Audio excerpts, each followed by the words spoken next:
আপনিও নিশ্চয়ই এই ভাইরাল ভিডিওটি দেখেছেন।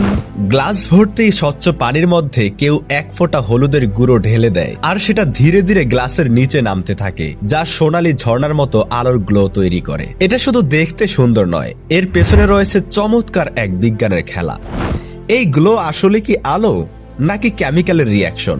এই ঘটনাটি ঘটে মূলত তিনটি কারণে। এক, পানির ঘনত্ব বেশি আর হলুদের কণাগুলো হালকা, তাই ধীরে ধীরে হলুদগুলো পানির নিচে নামে।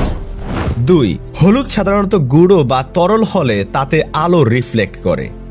তিন, যখন সেটা পানির নিচের দিকে নামতে থাকে তখন আলো পানির মধ্যে ছড়িয়ে গিয়ে টেন্ডাল ইফেক্ট তৈরি করে। টেন্ডাল ইফেক্ট এমন এক ভৌত বিজ্ঞান যেখানে ছোট্ট কণাগুলো পানির মধ্যে আলোর প্রতিফলন ঘটায়, ফলে আপনি পানির মধ্যে এরকম গ্লো বা জ্যোতি দেখতে পান।